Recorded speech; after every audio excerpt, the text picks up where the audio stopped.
Nagsimula nang dumagsa ang mga debutong Katoliko sa mga pilgrimage site sa Cagayan de Oro bilang bahagi ng kanilang panhaada ngayong Semana Santa 2026. Nagtungo ang mga debuto sa Guadalupe Shrine sa Barangay Tablon ngayong Huwebes Santo kung saan tinatawid nila ang ilog ng 9 na bisis at nilalakbay ang mahihirap na daan upang makumplito ang kanilang debosyon.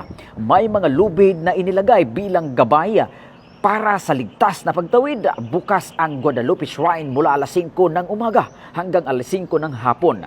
Pinaigting din ang pagpapatupad ng mga alituntunin tulad ng pagbabawal sa alak, paninigarilyo at vape, pagdadala ng armas, lighter, posporo at malalakas na speaker.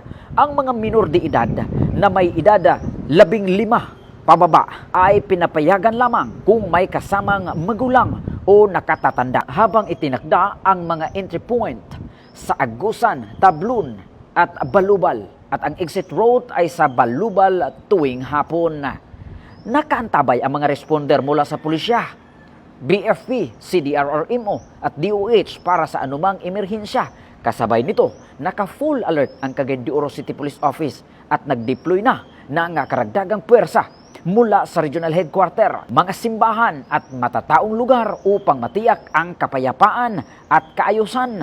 Inaasahan pa ang mas maraming debuto ngayong Biyernes Santo. Kaya dito sa entrance pa lang, pinipol na natin yung pinag-investigate natin yung may mga talagang anak or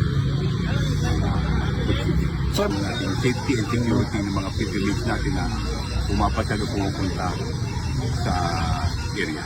Mula dito sa Campo Alagar, ako po ang inyong Police News Network correspondent mula sa Regional Public Information Office ng Police Regional Office 10, Corporal Joel Lazaro Subsuban, alagad ng batas, tagataguyod ng Balitang Pulis.